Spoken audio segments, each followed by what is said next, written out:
Hello all my vibrant learners, स्वागत है आपका विश्व गुरु भारत यूट्यूब चैनल में, जहां हम कर रहे हैं रीजनिंग की प्रैक्टिस डेली 10 क्वेश्चंस के माध्यम से। यह है एपिसोड 7।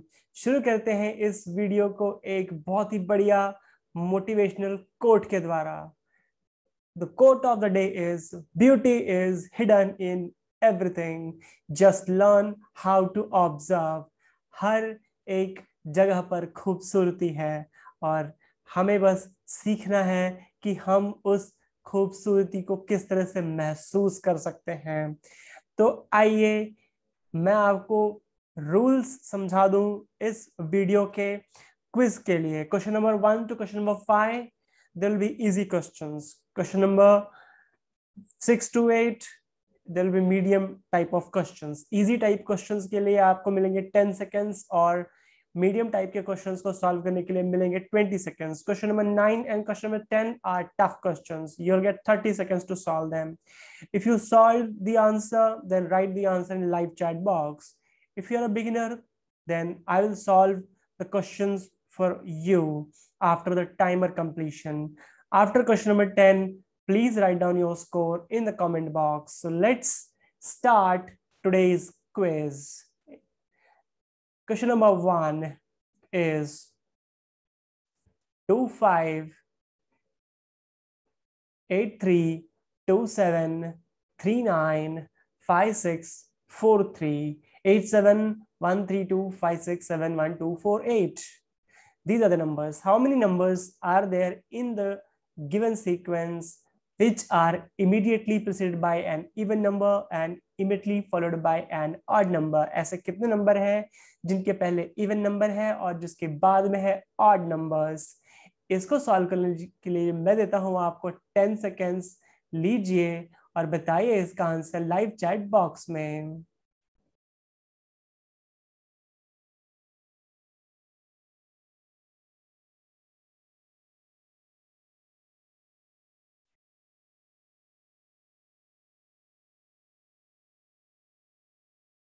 तो आपका समय हो गया है समाप्त। आइए देखते हैं इसका करेक्ट आंसर क्या है।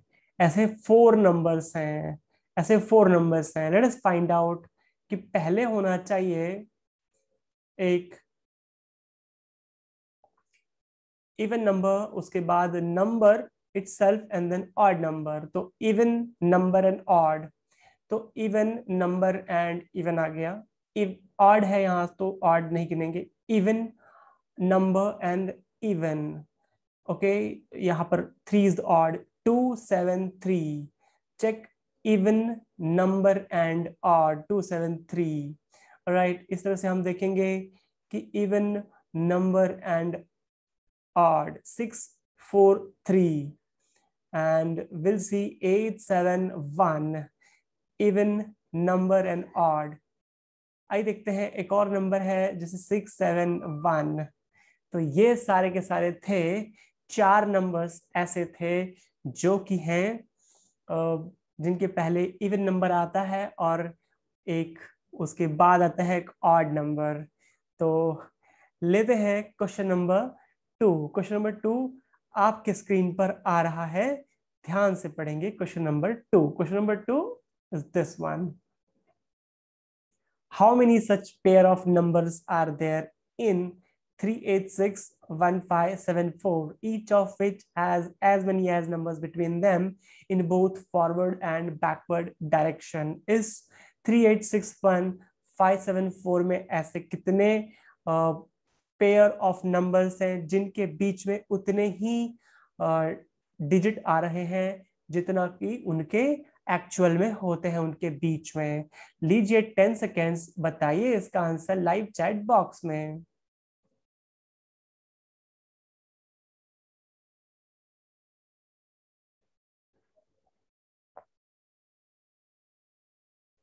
तो समय हो गया है समाप्त। आइए देखते हैं इसका करेक्ट आंसर क्या है। ऐसा एक ही पेयर है। Which one is that pair? That pair is 1 and 4। 1 और 4 के बीच में यहाँ पर है 5 और 7 और 1 और 4 के बीच में होते हैं 2 and 3। तो 2 डिजिट्स एक्चुअल में होते हैं, यहाँ पर भी 2 डिजिट्स हैं। Hence the correct answer is one such pair. All right, so let's move to the Question number 3. Question number 3 is this one. If all the letters in the word cashew nut are arranged in an alphabetical order from left to right, then how many letters remains at same position? लीजिए 10 seconds और बताइए इसका answer live chat box में।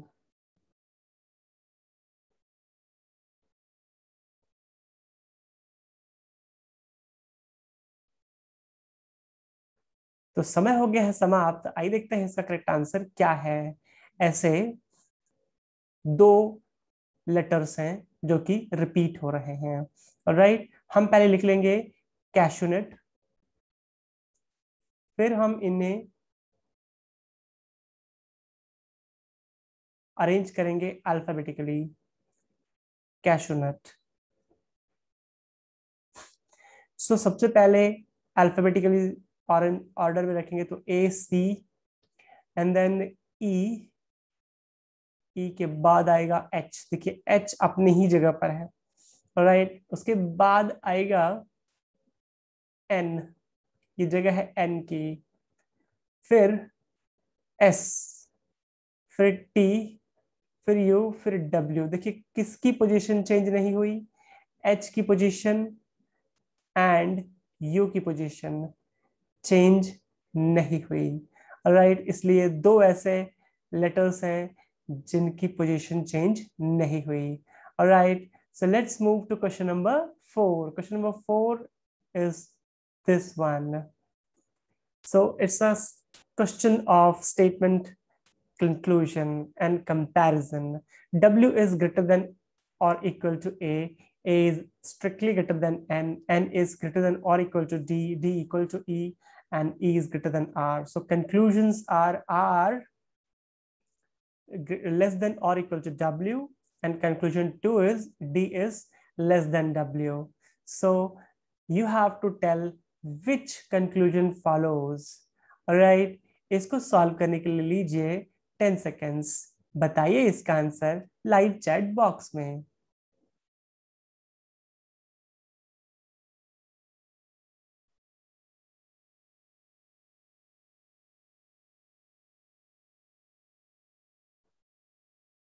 तो देखते हैं इसका correct answer क्या है। इसका करेक्ट आंसर है only two follows. Let us check how it is only two follows. R is, R और डब्ल्यू के बीच में जो रिलेशनशिप है वो है, आर है बहुत ही एक्सट्रीम राइट में और डब्ल्यू है एक्सट्रीम लेफ्ट में, लेकिन R is strictly greater than, strictly less than W होना चाहिए, क्योंकि उनके बीच में ए और एन के बीच में strictly less then, strictly greater then है, और इसलिए कंक्लूजन 1 वहां पर फेल हो जाता है। D and W, D and W के बीच में जो ए और एन का जो साइन है, तो डी सब is strictly less than W, इसलिए कंक्लूजन 2 फॉलोज। ऑलराइट, तो ये था स्टेटमेंट कंक्लूजन का क्वेश्चन। आइए क्वेश्चन नंबर 5 पर चलते हैं। क्वेश्चन नंबर 5 आपकी स्क्रीन पर आ रहा है। Question number 5 is this one. Syllogism question. All benches are tables. No bench is hut. Only a few tables are chairs. ये थे statements. Conclusion number 1 is some chairs are not tables. And conclusion 2 is some tables are not hut. आपको बताना है कि इसमें से कौन सा फॉलो करता है। Alright. आपके ऑप्शन है only 1 follows, only 2 follows, both 1 and 2 follows, और neither 1 nor 2 follows. Okay, इसको सॉल्व करने के लिए लीजिए 10 सेकेंड्स। बताइए इसका आंसर लाइव चैट बॉक्स में।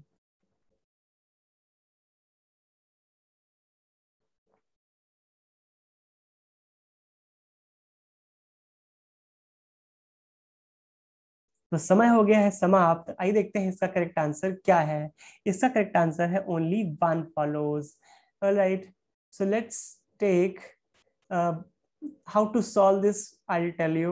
All benches are table, तो ये बन जाएंगी टेबल और उसके अंदर आ जाएंगी benches. Okay, let me just write down. These are all benches. and all tables. Okay, all benches are tables. No bench is a hut. So हम क्या करेंगे, हम एक रिलेशन बनाएंगे B और H के बीच में, और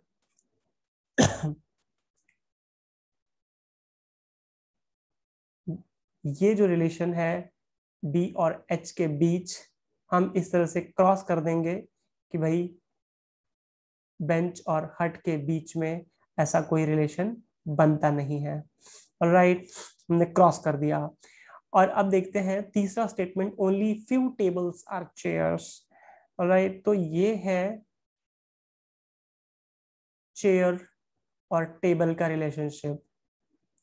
alright, conclusion one is some chairs are not table. Yes, those are over here. Some chairs are not tables. There are some chairs which are tables, but there are some chairs which are not tables, so which are only in the seas. Conclusion two is some table are not hut. Table और हट के बीच में यहाँ पर कुछ भी ज्यादा नहीं दिया गया है, इसीलिए इसका answer is only one follows, only first one follows. तो ये था सिलॉगिज्म। तो सिलॉगिज्म का एक टॉपिक बना करके, एक वीडियो बना करके मैं जरूर आपके साथ शेयर करूंगा इस चैनल पर, ताकि हम सीख सकें the concepts of syllogism. Right, so let's move to the question number 6. Question number 6 is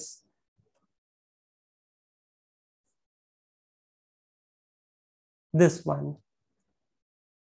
Question number 6 is the question of number series 40, 51, 64, 81, 100 and question mark. Number series का ये क्वेश्चन सॉल्व करने के लिए लीजिए 20 सेकेंड्स और बताइए इसका answer live chat box में।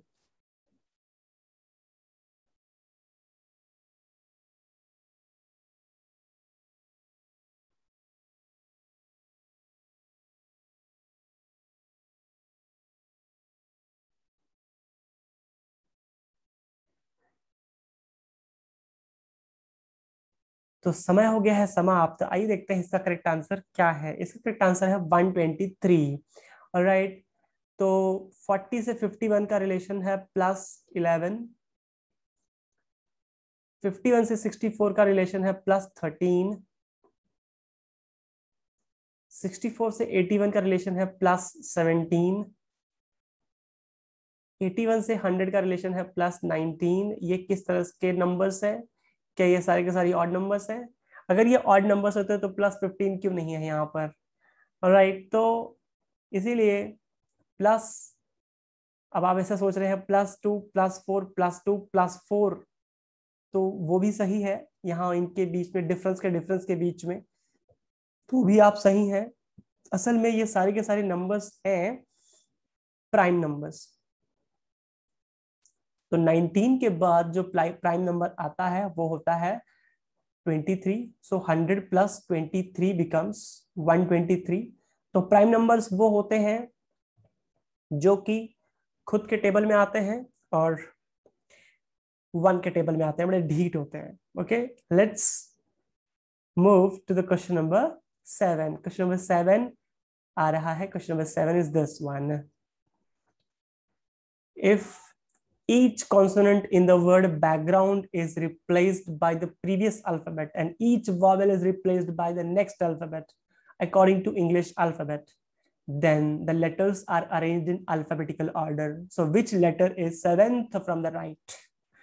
तो करना क्या है, बैकग्राउंड के कॉन्सोनेंट्स को पिछला लेटर और वॉवेल को अगला लेटर बनाना है, और उसके बाद जो वर्ड बनेगा उसको अल्फाबेटिकल ऑर्डर में उनको उनके लेटर्स को अरेंज करना है और फिर बताना है कि सेवेंथ लेटर कौन सा है। इसके लिए आप लीजिए 20 सेकेंड्स, बताइए इसका आंसर लाइव चैट बॉक्स में।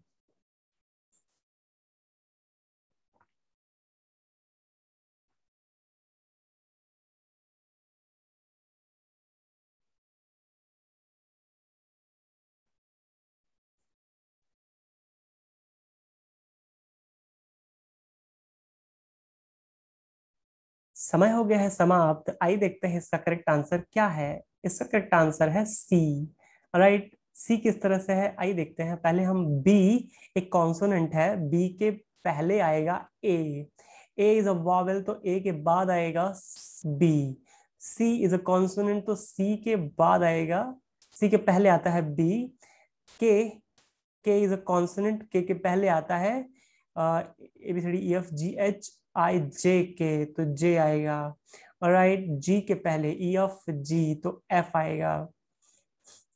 आर, आर के पहले आएगा Q. O, O is a vowel तो ओ के बाद आता है पी, तो पी है यहाँ पर। यू, यू के बाद आएगा वी। एंड एन, एन के पहले आता है एम। एंड डी, डी के पहले आता है सी। राइट, तो ये तो हो गया, हमने बदल दिया जो अरेंजमेंट है। अब हमें अरेंजमेंट करनी है इनकी अल्फाबेटिकल ऑर्डर में। ओके, तो अल्फाबेटिकल ऑर्डर में देखिए इस तरह से होगा कि ए, B, B and then C, तो सी आ जाएगा। सी के बाद होगा एफ, बहुत नजदीक एफ, फिर आएगा जे विच इज टेंथ, फिर आएगा एम एंड फिर आएगा P, Q and then V. Right, so and then it is our seventh from the right, so seventh from the right is 3 4 5 6 7, seventh one is C. All right, so let's move to the question number 8 now. Question number 8, that's why the answer is C over here. Question number 8 is this one. If it is possible to make a meaningful word from second, third, fifth, and seventh letter of the word graceful, then which will be the last letter of that word? Mark N if no such word can be formed, and M if more than one word can be formed. इस question को solve करने के लिए लीजिए 20 seconds, बताइए इसका answer live chat box में।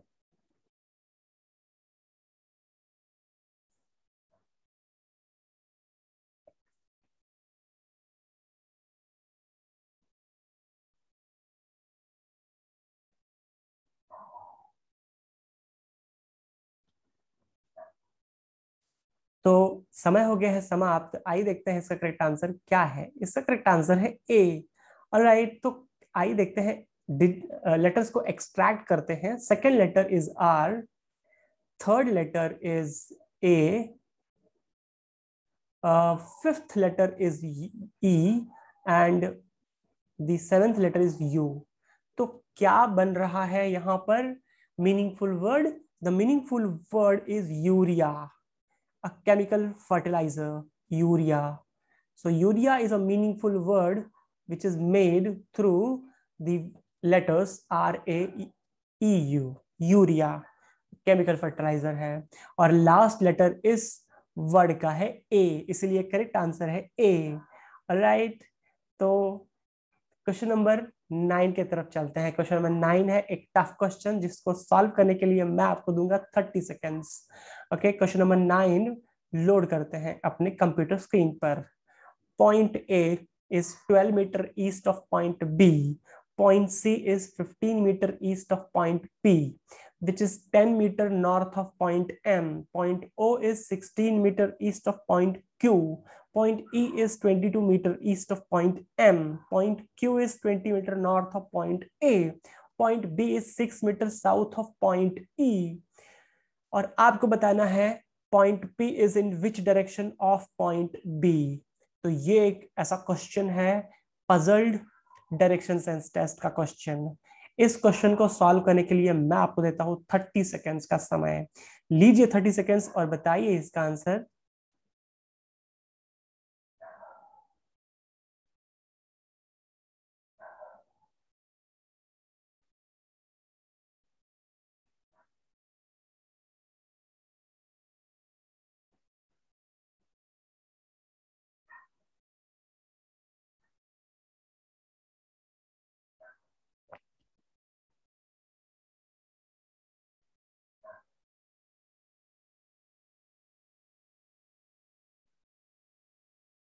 तो समय हो गया है समाप्त। आइए देखते हैं इसका करेक्ट आंसर क्या है। इसका करेक्ट आंसर है नॉर्थ वेस्ट। नॉर्थ वेस्ट है। तो आइए इसको सॉल्व करते हैं पूरी तरह से। सॉल्व करने के लिए हम बनाते हैं ए एंड बी। सबसे पहले तो हमें रिलेशन चाहिए पी और बी के बीच में। तो ए और बी, तो पहले बी बनाएंगे और बी के ईस्ट में है पॉइंट ए। तो बी के ए है ईस्ट में, बी के ईस्ट में, तो वो है 12 मीटर पर। तो ये 12 मीटर यहाँ पर आएगा। Alright.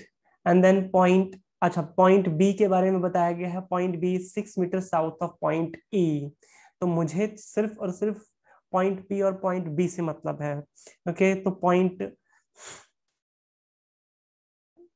E, point B is 6 metre south of point E. तो थोड़ा सा जो है ना इस तरह से 6 मीटर पर बनाते हैं हमारा पॉइंट, ये ई है। राइट। अच्छा, ई के बारे में हो गया। तो ई के बारे में एक और नॉलेज दी गई है। Point A is 22 metre east of point M. तो एम के ईस्ट में है पॉइंट ई, तो ई के वेस्ट में होगा पॉइंट एम। तो ये रहा, यहाँ पर आएगा एम। ओके, तो ये हो गया 22 मीटर्स। आइए देखते हैं एम के बारे में क्या बताया गया है। दैट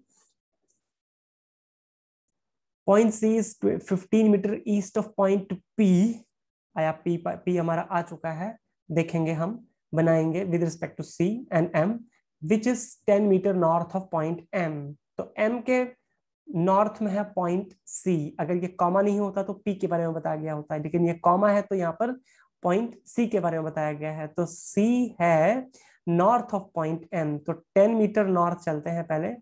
ओके, यहाँ पर है C. Right. Point C is 15 metre east of point P. तो सी के, तो 15 metre east of point P.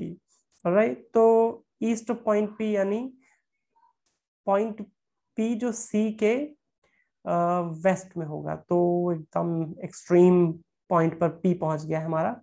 Okay, so the relation between B and P is we have to find out this direction. This direction is actually north west. तो ये north west है।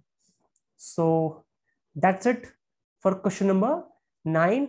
Let's move to question number 10. Question number 10 is this one. There are 6 friends. A, B, C, D, E, and F are having different weights in integer values. F is heavier than B, but lighter than C. A is heavier than D and F. C is heavier than A. B is not lightest and C is not heaviest. The weight of second lightest person is 77 kg. So who among the following is the lightest person? F, D, A, E. Solve कीजिए puzzle test को और बताइए इसका answer live chat box में।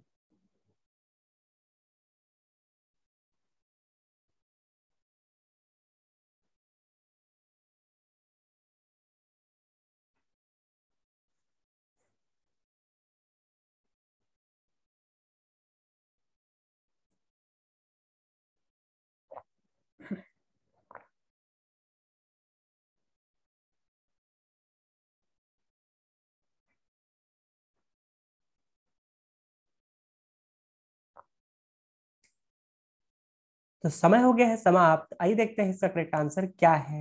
इसका correct answer है D is lightest. Okay, let me solve it for you. There are 6 friends A B C D E and F are having different weights in integer values. F is heavier than B. तो F ले लेते हैं इस तरह से, F के नीचे B, क्योंकि F is heavier than B and but lighter than C. तो सी ऊपर की तरफ आएगा। And it is given A is heavier than D and F. तो एफ तो है वहां पर, तो ए आएगा कहीं ऊपर, कहीं पर ऊपर आएगा। ऑलराइट, तो कहां पर आएगा बात करते हैं, इसके बारे में बाद में बात करेंगे। पहले हम ये देखेंगे कि डी कहां पर आएगा। डी एफ के बाद, बी के बाद या बी के पहले कहीं भी आ सकता है, लेकिन ए के नीचे ही आएगा। तो इसलिए हमने यहाँ पर इस तरह से लिख लिया है कि डी की पोजीशन हमें एग्जैक्टली पता नहीं है। सो आगे बढ़ते हैं। सी इज हैवियर देन ए, तो सी की पता चल गई, सी और ए के बारे में पता चल गया कि सी इज हैवियर देन ए, तो सी को ऊपर लिखेंगे और ए को नीचे लिखेंगे। ओके, इस तरह से। And it is given that B is not lightest, तो B is not lightest and C is not heaviest, तो B के नीचे एक आ सकता है which is D according to A and D relationship, तो और एक जो बचा है विच इज E, जिसके बारे में नहीं बताया गया। सो ये है पर्टिकुलर ऑर्डर, तो ये पर्टिकुलर D का जो पोजीशन है वो पता चल चुका है। And the question is who among the following is the lightest person, and the lightest person is D। Alright, तो ये है पर्टिकुलर ऑर्डर। ये था क्वेश्चन नंबर 10। और इस वीडियो को वायरल करने के लिए मेरी मदद कीजिए। सबसे पहले तो इस वीडियो को एक लाइक कर दीजिए और शेयर कीजिए अपने फ्रेंड्स के साथ या उन लोगों के साथ जो IBPS, रेलवे और UPSC की तैयारी करते हैं। उनको रीजनिंग की कॉन्सेप्ट्स लगेंगे, प्रैक्टिस होगी उनकी, और चैनल को सब्सक्राइब कर लीजिए क्योंकि ये हमारे डेली 10 क्वेश्चंस की प्रैक्टिस चलती रहेगी। Okay everyone, so credits are given to for the questions. It is IBPS Clerk Prelim 2020 questions, and PPT design is from Warwick Slide Carnival. All right, so check the PPT designs, and that's it for today. And हम कल मिलेंगे। तो कल है रक्षाबंधन, आप सभी को रक्षाबंधन की बहुत बहुत बधाइयां, शुभकामनाएं। आपका दिन बहुत ही शुभ हो। उन बहनों के लिए मैं कहना चाहता हूं जिनका कोई भाई नहीं है, ये भाई आपका जरूर है। आप जब इस बटन पर, इस लाइक बटन पर क्लिक करेंगी तो आप मुझे राखी बांध रही हैं, ऐसा आप समझ लीजिएगा। और वे सारे भाई जो जिनकी बहनें नहीं हैं, वो अगर पहली बार इस चैनल पर आए हैं तो वो सब्सक्राइब वाला बटन दबाइए। तो इसका मतलब ये है कि मेरी राखी आपको पहुंच जाएगी। ऑलराइट, तो मिलते हैं कल डेली 10 क्वेश्चंस के लिए, और तब तक के लिए अपना ध्यान रखिए। जय हिंद, वंदे मातरम।